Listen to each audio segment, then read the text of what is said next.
Animais herbívoros, zebra, girafa, bois, vacas, alguns morcegos são herbívoros, né? Outros se alimentam de sangue, mas alguns morcegos são herbívoros. Carnívoros, leão, onça, tigre. Onívoros, que se alimentam tanto dos vegetais quanto dos animais, seres humanos, cão, tigre.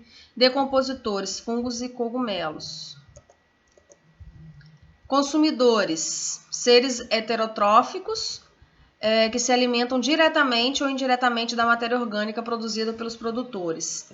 Então, herbívoros, eles são do segundo nível. O primeiro nível trófico são os produtores. O segundo são os herbívoros. Opa, deixa eu voltar. Que se alimentam dos produtores. Então, os herbívoros, eles ocupam o segundo nível trófico. A posição que cada ser vivo tem de acordo com essa fonte de alimento, então as algas aqui seria o primeiro nível, né, os produtores. A lapa, segundo nível, porque se alimenta da alga. A estrela do mar, terceiro nível, que se alimenta da lapa. E a gaivota, quarto nível, que se alimenta da estrela do mar. Cadeia alimentar é a transferência sequencial de energia, desde os produtores, passando por uma série de consumidores. Então, aqui, ó, produtores, primeiro nível. Esses são animais que se alimentam dos produtores, então, segundo nível. Esses terceiro níveis, aqui não tem outro, terceiro nível. E, por último, aqui, o quarto nível, né, desse, que aqui termina, aqui para no terceiro nível. Fluxo de energia. Ao longo da cadeia alimentar, apenas 10% da energia é transferida para o nível trófico seguinte. Isso acontece porque grande parte da energia é perdida, ou sob forma de calor, na manutenção das funções vitais dos seres ou na reprodução. Por isso, à medida que a energia passa de um organismo para o outro, mais alimento é necessário para suprir as necessidades energéticas do próximo consumidor. Então, mais ou menos isso aqui. O que eu estou querendo dizer sobre fluxo de energia? Uma planta está realizando a fotossíntese, então ela está com um nível de energia muito grande. E aí, à medida que ela passa do gafanhoto, e aí o sapo se alimenta do gafanhoto, vocês verem que a setinha vai diminuindo, tá vendo? Ó. Quando a cobra já come o sapo, olha a setinha bem mais fininha, ó. Isso quer dizer o quê? Que o nível de energia está diminuindo de um para o outro, porque se perde, porque esses animais gastam essa energia na reprodução, se perde para o calor, e aí acaba gastando, não é mais aquela energia como você tinha no produtor. E aí a seta, né, porque todos os animais aqui, todos os seres vivos, incluindo as plantas, morrem e servem de alimento para os decompositores, que são os fungos, né, e os cogumelos. Eles fazem a reciclagem da matéria que a gente viu. Então, eles conseguem absorver um pouco dessa energia para eles e eles também transformam isso em nutrientes para o solo. Então, eles realizam essa parte ecológica muito importante.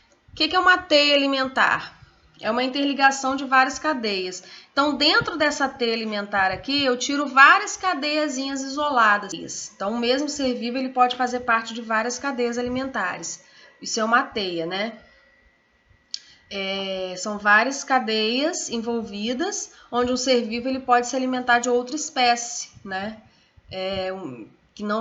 E aí fazendo parte de várias cadeias alimentares. Mais um exemplo de teias. A importância das cadeias alimentares. Elas contribuem para o controle de seres vivos e, assim, para que exista diversidade de seres vivos em um ecossistema. Quando ocorre um desequilíbrio, por isso que a gente fala tanto sobre as questões ambientais, quando um animal ele deixa de existir, ele acaba interferindo nessa cadeia alimentar. E isso, o que acontece? Vamos ler aqui, desequilíbrio nas cadeias alimentares. Podem levar ao desaparecimento de algumas espécies, ao aumento exagerado de outras e à diminuição da diversidade de seres vivos. Então, aqui, esse exemplo está no livro de vocês. Eu tentei fazer esse slide aqui. Então, você tem uma horta, tem a lesma lixa, né, que é o nome popular dela, não é o nome científico, e a cobra-espada. Essa cobra-espada ela é inofensiva, ela, né, não causa mal a gente, e ela se alimenta aí desses moluscos. Então aqui a lesma lixa se alimenta da horta, né? Primeiro nível trófico, segundo nível trófico, e a cobra terceiro nível trófico. E a lesma se alimenta da horta e a cobra se alimenta da lesma. E aí você tem uma cadeia alimentar. O que fala desse desequilíbrio? Então preste atenção. Imaginem que a cobra fosse extinta. O que aconteceria com a população de lesma? Aumentaria muito. Se a população de lesma aumentasse muito, o que aconteceria com as hortas? As hortas iam, a agricultura, né, ou a própria planta, iria diminuir demais, né, porque teria muita lesma para se alimentar.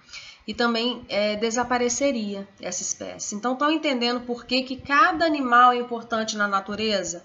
Porque um se alimentando do outro, ela evita que essa espécie se reproduza demais. Porque quando essa espécie reproduz demais, leva ao desaparecimento ou à diminuição acelerada de outra espécie.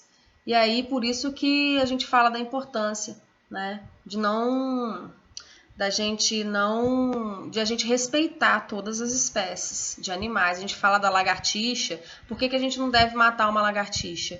Porque a lagartixa é importante para se alimentar dos mosquitos, que nos causam diversas doenças, né? E ela é totalmente inofensiva.